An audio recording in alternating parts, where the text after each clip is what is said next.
नमस्कार, आप देख रहे हैं देश का तेजी से बढ़ता हुआ ATV news channel. ATV news channel में न्यूज अलर्ट के साथ मैं तारा कतनूरिया। अब रुख करते हैं खबरों की ओर। दिल्ली के सीएम अरविंद केजरीवाल ने एक प्रेस कॉन्फ्रेंस आयोजित की। इस मौके सीएम ने दिल्ली के स्कूलों में मैनेजमेंट कोटे को लेकर निर्णय लिया कि यह कोटा स्कूलों में बंद कर दिया जाएगा, क्योंकि मैनेजमेंट कोटा घोटाला है। केजरीवाल सरकार की कैबिनेट ने आज अहम फैसला लेते हुए दिल्ली के स्कूलों में मैनेजमेंट कोटा पूरी तरह से बंद करने का ऐलान कर दिया है।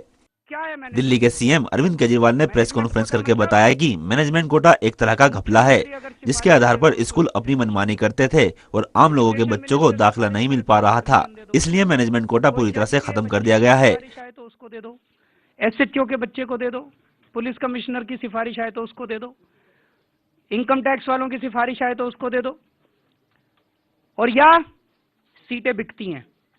इन दो के अलावा तीसरा तो नहीं है, या तो सिफारिशी और या पैसे में सीटें बिकती हैं। यही है मैनेजमेंट कोटा, और तीसरा उसमें नहीं है। तो कुछ स्कूलों से इनफॉर्मली हमने बात की। हमने कहा भाई मैनेजमेंट कोटा किस लिए चाहिए? उन्होंने कहा मान लो जी हमें अपने स्टाफ के बच्चे लेने हैं, तो हमने आज ऑर्डर में ही लिख दिया कि अगर स्टाफ के, टीचर्स के या मैनेजमेंट में काम करने वाले लोगों के बच्चों को एडमिशन देना है वो परमिसेबल है। मैं इस स्कूल में काम करता हूँ, कोई भी एम्प्लॉई हूँ या स्टाफ हूँ या मैनेजमेंट में काम करता हूँ, मेरे बच्चे का एडमिशन होना वी विल परमिट। आप उसको क्राइटेरिया में डाल दो, कोटा मत बनाओ। आप क्राइटेरिया में उसको नंबर खूब दे दो, हमें कोई दिक्कत नहीं है। आप अपने जहाँ पे आदमी काम कर रहा है वहीं पे उसका बच्चा पढ़ना चाहिए, ऐसा हम मानते हैं, कोई दिक्कत नहीं है। हमने कहा इसके अलावा, कहते हैं जी वो एसएचओ आता है उसके बच्चे को देना तो पड़ता है, कैसे करेंगे, नहीं तो हमारा स्कूल कैसे चलेगा।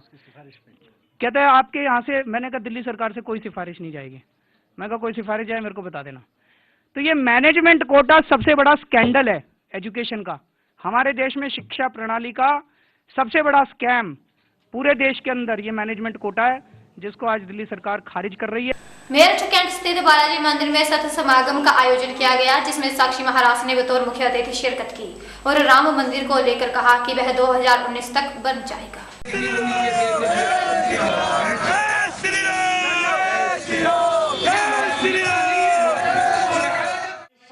मेरठ कैंट स्थित बालाजी मंदिर में संत समागम कार्यक्रम आयोजित हुआ। इस कार्यक्रम में भाजपा से सांसद साक्षी महाराज मुख्य अतिथि के तौर पर उपस्थित रहे। इस मौके पर साधु संतों ने कहा कि देश में गोहत्या खुलेआम हो रही है, इसको रोकने के लिए सरकार कुछ नहीं कर रही। इस पर साक्षी महाराज ने कहा कि देश में जहां जहां भाजपा की सरकार है, उन प्रदेशों में गोहत्या पर सख्त कानून बनाए गए हैं। का दर्द है कि इस राष्ट्र में गौहत्या बंद होनी चाहिए। ये आंदोलित हैं, अयोध्या में प्रभु श्री राम का मंदिर का निर्माण होना चाहिए, निश्चित होना चाहिए। ये चाहते हैं कि सबके लिए एक समान कानून होना चाहिए। मामला 4 बच्चों का और 40 बच्चों का नहीं है। अगर साक्षी महाराज ये कहें कि 4 बच्चे तो विवादित हो गया, और कोई ये कहे कि 4 बीबी 40 बच्चे, विवादित नहीं हुआ। इस देश में जनसंख्या भयावह स्थिति से बढ़ रही है, इसलिए हमारा मानना यह है कि कोई बड़े से बड़ा सख्त कानून बनना चाहिए और सबके लिए ऐसा कानून हो कि हिंदुस्तान में बढ़ती हुई जनसंख्या पर रोक लगाई जा सके। वहीं उन्होंने राम मंदिर निर्माण पर कहा कि अयोध्या में राम मंदिर भाजपा सरकार के इसी कार्यकाल में बनाया जाएगा। आप एक क्षण, एक दिन बता दीजिए जब हमने ये कहा हो कि राम मंदिर हमारे एजेंडे में नहीं है। सबका विकास, सबका साथ, लेकिन राम हमारे आदर्श हैं, कोट कोट हिंदुओं के आदर्श हैं। हमारे वेंकैया नायडू राज्यसभा में कहा कि देश की जनता चाहती है राम मंदिर बनना चाहिए, और हम तो राम मंदिर के लिए, राम मंदिर के कारण ही राजनीति में आए। अगर राम मंदिर नहीं बनेगा तो राजनीति में हमका बेजर तोड़ लेंगे। तो कब तक बनेगा? बनेगा, तैयारी हो रही है, लेकिन अब न बने, काम न हो तो आप लोग परेशान हो जाते हैं, और हम पत्थर तराशने लगे तो आप परेशान हो जाते हैं। हमें तो बड़ा तरस आता है पत्रकारों पर। अगर हम पत्थर तराशने लगे तो आपको दर्द होने लगता है, और न तराशे तो बोले पैसा कहाँ चला गया, ये मंदिर नहीं बनाएंगे। ये तो नारे लगाते हैं कि मंदिर वहीं बनाएंगे, डेट नहीं बताएंगे। अब पता नहीं क्या करे आप लोगों का। मैं इसमें बनेगा मंदिर, बिल्कुल, मुझे लगता है कि 2019 के चुनाव में जाने से पहले मंदिर बना के जाएंगे। ओम शांति कहने वाले साधु संत जब ओम क्रांति कहने लगे तो उससे ये बात पता चलती है कि देश में जंगल राज है, जिसके सुधार के लिए अब साधु संत भी एकजुट होकर सरकार को जगाने के लिए खड़े हो गए हैं। अब देखना यह है कि इन लोगों की आवाज भारत सरकार तक पहुंच पाती है या नहीं। 26/11 से भी बड़ा पठानकोट आतंकी हमला, जिसमें सबूत के आधार पर आतंकवादियों का पाक कनेक्शन और गुरदासपुर के एसपी भी शक के घेरे में हैं। आखिर क्या है ये गुत्थी, देखिए हमारी इस खास विशेष रिपोर्ट में। पंजाब के पठानकोट एयरवेस में सेना, NSG और अन्य सुरक्षा एजेंसियों के जवानों ने 3 दिनों बाद 2 और आतंकवादियों को मार गिराया।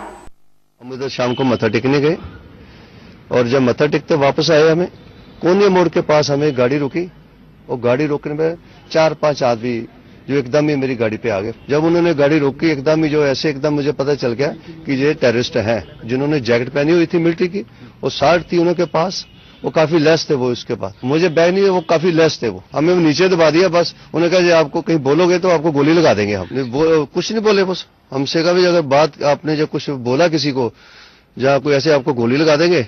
और आप वो उर्दू में भाषा कर रहे थे बाहर। मेरा भी टेलीफोन छीन लिया था और उनका भी टेलीफोन छीन लिया था। हाँ, वो कमांडर से बात कर रहे थे। हमें तो पूरे पता नहीं चला, हमें जो आंखों से उन्होंने बंद कर दिया, हमारा मुंह बंद कर दिया और नीचे रख दिया, तो बाजू पीछे बांध कर। तब तक नहीं पता था उसको एसपी। उन्हें पूछा कौन है वो, उन्होंने बोला डीएसपी एसपी है जो भी है। फिर उन्होंने कमांडर ने बात की उधर पाकिस्तान में, फिर मेरे को वापस लेने के लिए आगे मारने के लिए। आप एसपी हैं जिले के और इतना सेंसिटिव एरिया है। मैं मंदिर था, मैंने कहीं धार्मिक स्थान पर मैंने ठीक नहीं समझा भी गन में साथ लेके जाना के लिए। मैंने पुलिस को घटना की जानकारी दे दी और जब घटना की जानकारी दे दी, हमारे उच्च अफसर जो है हमारे सत्कार जो डीजी साहब, एडीजी साहब, आईजी साहब, डीआईजी, वो मौके पर उधर पठानकोट पहुंच गए। नाका है फतेहपुर, एक अगे होर नाका लंघिया, उस तो नैक्सट फिर काफी थोड़ा जिहा अगे जाके ते एवें गन्ने दे खेत कमाद जेड़ा कमाद ਦੇ ਵਿੱਚ ਉਹ ਬੰਦੇ ਨਿਕਲੇ ਜੀ ਤੇ ਉਹਨਾਂ ਨੇ ਅਸੀਂ ਸੋਚਿਆ ਵੀ ਨਾਕਾ ਆ। ਜਿਹੜਾ ਮੁੰਡਾ ਸਾਹਿਬ ਦਾ ਦੋਸਤ ਸੀ ਸੁਨਿਆਰਾ, ਉਹ ਗੱਡੀ ਚਲਾ ਰਿਹਾ ਸੀ, ਉਹਨੇ ਇੱਕਦਮ ਗੱਡੀ ਰੋਕੀ ਹੋਏ ਤੇ ਧਮੂੜੀਆਂ ਵਾਂਗੂ ਪੈ ਗਏ ਇਕੱਠੇ ਸਾਰੇ। ਉਹਨੇ ਗੇਟ ਖੋਲ ਕੇ ਉਹਨੂੰ ਬਾਹਰ ਚੁੱਕ ਕੇ ਤੇ ਪਿੱਛੇ ਡਿੱਗੀ ਚ ਮਾਰਿਆ। ਸਾਹਿਬ ਨੂੰ ਚੁੱਕ ਕੇ ਪਿੱਛੇ ਮੇਰੇ ਵੱਲ ਸੁੱਟ ਦਿੱਤਾ। ਜਿਹੜਾ ਗੱਡੀ ਦੇ ਸੀਟ ਦੇ ਵਿੱਚ ਗੈਪ ਹੁੰਦਾ ਉਹਦੇ ਵਿੱਚ ਮੈਨੂੰ ਵੀ ਤੇ ਸਾਹਿਬ ਨੂੰ ਪਿੱਛੇ ਨੂੰ ਮੂੰਹ ਕਰਕੇ ਇਸ ਤਰ੍ਹਾਂ ਥੱਲੇ ਨੂੰ ਸੁੱਟ ਦਿੱਤਾ। ਇਹ ਆਖਿਆ ਕਿ ਉੱਪਰ ਨਹੀਂ ਦੇਖਣਾ, ਦੇਖੋਗੇ ਤਾਂ ਮਾਰ ਦੇਂਗੇ। ਉਹੀ ਬੱਟ ਮਾਰੇ थे। ਮੂੰਹ ਦੇ ਵਿੱਚ ਮੇਰਾ ਕਪੜਾ ਤੋੜ ਦਿੱਤਾ ਉਹਨਾਂ ਨੇ, ਜਿਹੜਾ ਮੈਂ ਪਰਨਾ ਬੰਨਿਆ ਦਾ ਸੀ। ਫਿਰ ਆਪਣੇ ਕੋਲੋਂ ਕੱਪੜੇ ਕੱਢਿਆ, ਮੂੰਹ ਬੰਨੇ, ਅੱਖਾਂ ਬੰਨੀਆਂ, ਪਿੱਛੋਂ ਬਾਹਾਂ ਬੰਨ ਕੇ ਤੇ ਮੇਰੇ ਚੱਪਲ ਟੁੱਟੀ ਜੀ ਪਾਈ ਸੀ ਪੈਰੀ ਮੈਂ। ਤੇ ਮੈਂ ਜਦੋਂ ਚੱਪਲ ਮੇਰੀ ਉੱਥੇ ਕਿਤੇ ਡਿੱਗ ਡੁੱਗ ਪਈ ਜੀ, तो फिर मैं नंगे पैर ही गया तो मैंने पता लग गया भी मेरा कच्चा रास्ता वा ते अगे पैर वड्डे गए, बड़ा जंगल झाड़ जिथे सुटिया जी थले। आतंकियों ने गुरदासपुर के एसपी और उनके रसोइये को क्यों छोड़ दिया, जबकि आतंकियों ने एक दूसरे वाहन चालक की हत्या कर दी थी। वहीं इस पर एसपी का कहना है कि उस दौरान वे सादे ड्रेस में थे और उन्होंने आतंकियों से कहा था कि वो एक आम नागरिक हैं। फिलहाल जांचकर्ताओं को उनके बयान में विरोधाभास नजर आ रहा है। कई बार दिए गए उनके बयान में आतंकियों की संख्या भी अलग अलग बताई गई है।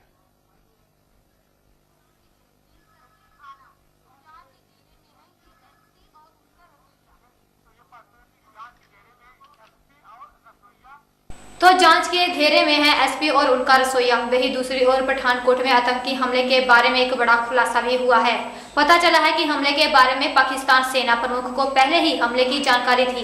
भारतीय खुफिया एजेंसी के मुताबिक पाकिस्तान सेना वहां के प्रधानमंत्री नवाज शरीफ के शांति वार्ता के प्रयासों से पूरी तरह सहमत नहीं है। पठानकोट एयरबेस पर हमले में आतंकियों के पाक कनेक्शन के सबूत भारत ने पाकिस्तान को सौंप दिए हैं और कार्रवाई की बात कही है।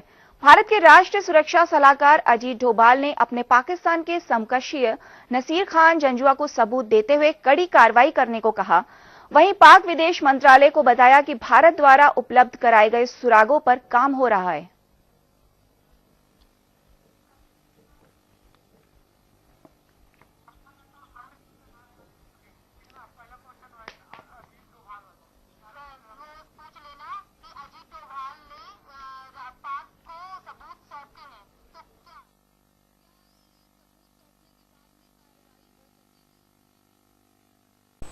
सरकारी गाड़ियों का दुरुपयोग कैसे होता है, ये बताएंगे आपको इस खबर में।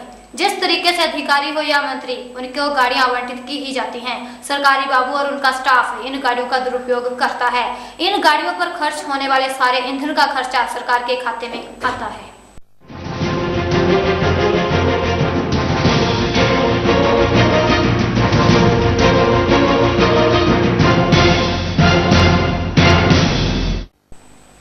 तो यूपी के सरकारी दफ्तर में काम करने वाले अधिकारियों के वाहनों का ईंधन खर्चा सरकारी खाते में जाता है। मंत्री से लेकर शासन स्तर के बाबू जमकर इस्तेमाल करते हैं। सरकारी गाड़ियों का मंत्री जी और उनके स्टाफ हर छोटे बड़े काम के लिए जमकर प्रयोग करते हैं। भले सरकार के इन विभाग के अधिकारियों को कोई पर्सनल काम ही क्यों ना हो, लेकिन वो सरकारी गाड़ियों का ही प्रयोग करेगा। ऐसा ही मामला लखनऊ के स्वास्थ्य भवन से उजागर हुआ है, जहां संयुक्त निदेशक व अन्य अधिकारी दिए गए सरकारी वाहन में मंत्री जी व उनका स्टाफ घूम रहे हैं। सरकारी वाहनों का हो रहा है दुरुपयोग। मंत्री और बाबू तक करते हैं अधिकारियों के वाहनों का इस्तेमाल। अधिकारी करते हैं निजी वाहनों का उपयोग। अधिकारियों के वाहनों में घूमता है मंत्री जी का स्टाफ। ईंधन के खर्च पर सरकार को लगता है पलीदा। ये है सरकारी व्यवस्था।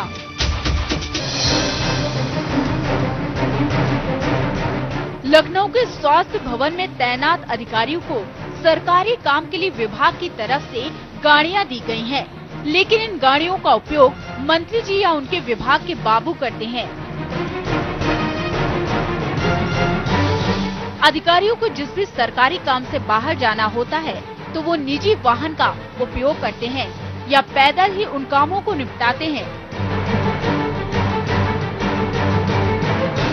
जब इस बारे में स्वास्थ्य विभाग के परिवहन इंचार्ज से बात की गई तो उन्होंने स्वास्थ्य विभाग की गाड़ियों का इस्तेमाल मंत्रियों द्वारा करने की बात तो स्वीकारी, लेकिन जो ब्यौरा वो 3 मंत्रियों के लिए बता रहे हैं वो हैरान करने वाला है। जी, यहाँ पे गाड़ियों की बात आ रही है कि कई गाड़ियाँ बाहर अटैच हैं, जितनी गाड़ियाँ हैं विभाग में वो नहीं चल रही हैं। आप क्या कहेंगे? आप क्योंकि यहाँ का पूरा चार्ज देखते हैं, कितनी गाड़ियाँ हैं स्वास्थ्य भवन में और कितनी यहाँ पे चल रही हैं? ये तो सर साहब लोगों से पूछते हैं। आप इंचार्ज हैं यहाँ के? यहाँ पे नहीं, हम इंचार्ज हैं। आप बाबू हैं, पूरा लेखा जोखा? हमारे यहाँ जो भी गाड़ियाँ आवंटित हैं वो सब चल रही हैं। कुछ मंत्रियों के यहाँ लगी हुई हैं, कितनी लगी हैं? वो तो हर विभाग से जाती हैं। कितनी लगी हैं आपके यहाँ से? 3 मंत्री हैं, 12 गाड़ी लगी हैं। 3 मंत्री को 12 लगी हैं, लिखा पढ़ी में है सारा डिटेल। अब आप ही बताइए कि 3 मंत्रियों को 12 गाड़ियां स्वास्थ्य विभाग की तरफ से किस आधार पर दी गई हैं? क्या एक मंत्री 4 गाड़ियों का उपयोग एक साथ कर सकते हैं? ये बात को तो हजम नहीं हुई। खैर, मंत्री जी हैं तो शायद वो कर भी सकते हैं। जब स्वास्थ्य विभाग में तैनात अधिकारियों ने इसकी सूचना आरटीआई के जरिए मांगी तो ये कहकर पूरा मामला टाल दिया गया कि मांगी गई जानकारी निहित प्रावधानों के कारण नहीं दी जा सकती है। ऐसे में आप खुद अंदाजा लगा सकते हैं कि विभाग के मंत्री किस तरीके से विभाग की गाड़ियों से फर्राटा भर रहे हैं, और वो भी एक गाड़ी का नहीं बल्कि एक साथ 4 गाड़ियों का। नहीं, ऐसा है कि वो हमने देखा यहाँ आने के बाद निदेशक से लेके अपर निदेशक और ज्वाइंट डायरेक्टर की बात ही जाने दीजिए, तो विभाग में हमें पता चला गाड़ियों की कोई कमी नहीं है। तो इसके तहत न हमारे अपर निदेशक को कोई गाड़ी मिली थी, न 5 ज्वाइंट डायरेक्टर को, जो कि प्रशासन में है। तो उसमें कई बार हमने संबंधित अधिकारियों से कहा कि मतलब सबके बीच में एक गाड़ी तो मिल जाए, तो एक भी गाड़ी नहीं मिली। तो हमने आरटीआई के तहत वो एक सूचना मांग ली। तो सूचना मांगी तो हमें लिख के ये मिला कि आपको सूचना नहीं दी जा सकती है और आप इसके लिए अधिकृत नहीं है। स्वास्थ्य भवन में तैनात एक अधिकारी से जब बात की तो उन्होंने स्वास्थ्य भवन में जारी इस खेल को बताया कि किस तरह स्वास्थ्य विभाग के अधिकारियों को दी गई इन गाड़ियों को मंत्रियों को दिया जा रहा है। वहीं किस तरह नियमों को ताक पर रखकर अपर निदेशक परिवहन किसी चिकित्सा अधिकारी को नहीं बनाकर ऐसे अधिकारी को बनाया जिसे स्वास्थ्य विभाग के बारे में कुछ भी जानकारी नहीं है। काफी गाड़ी अधिकारियों को मिलनी चाहिए थी, उनको न बांट के यहाँ के जो अपर निदेशक परिवहन है उन्होंने दे दिया। अपर निदेशक परिवहन जो है यहाँ चिकित्सा अधिकारी होना चाहिए। अपर निदेशक का एक्स्ट्रा पावर का चार्ज उन्होंने गलत तरीके से हथिया लिया, किस कॉन्स्पिरेसी की तरह हथिया लिया है। जगह जगह गाड़ियां बांट के लूटने खसोटने का कार्य डीके सिंह ने किया है, जो हमारे डॉक्टरों का हित मांगा। इसके लिए हमने आरटीआई मांगी, आरटीआई में जवाब नहीं दिया। हमने जांच के लिए मुख्य सचिव, प्रमुख सचिव सबके लिए हमने लेटर लिख के दिया है कि अगर इन्होंने जांच नहीं को हमको बाध्य होगा माननीय उच्च न्यायालय में इनकी सीबीआई से इनके सभी खातों की, इनकी अचल संपत्ति की जांच करवानी पड़ेगी। स्वास्थ्य भवन में जिस तरह 12 सरकारी गाड़ियों को 3 मंत्रियों को दिया जा रहा है, ये एक बेहद गंभीर मामला है। लेकिन उससे भी ज्यादा गंभीर ये बात है कि किस तरह नियमों की अनदेखी करके ऐसे अधिकारी को स्वास्थ्य भवन में अपर निदेशक परिवहन बनाया गया है, जिसे इस विभाग के बारे में कुछ भी नहीं पता है। स्वास्थ्य भवन में सरकारी गाड़ियों का जो खेल किया जा रहा है, स्वास्थ्य मंत्री को खुद दखल देकर इसे रोकना चाहिए और जो भी अधिकारी इस खेल को चला रहा है उसके खिलाफ सख्त से सख्त कार्रवाई करनी चाहिए। बिहार के विधानसभा चुनाव में बीजेपी के किसी नेता को पार्टी का चेहरा नहीं बनाया गया था और इसका बड़ा खमियाजा बीजेपी ने बिहार के चुनावों में चुकाया।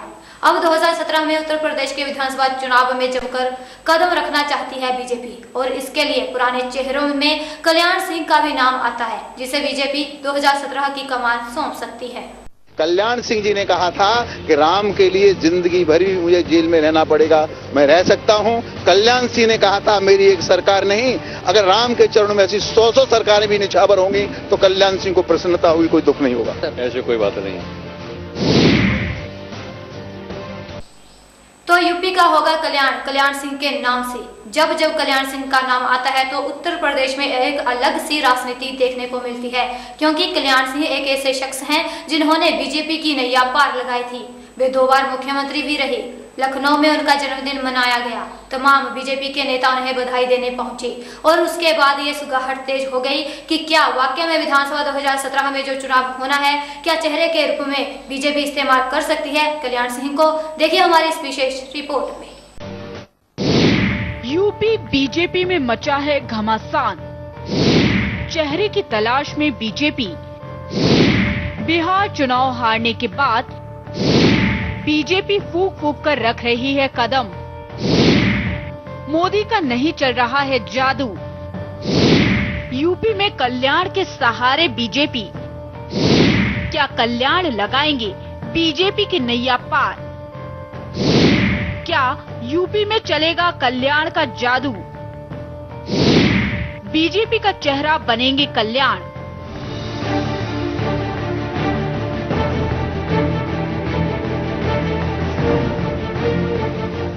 यूपी में मिशन 2017 का काउंटडाउन शुरू हो गया है।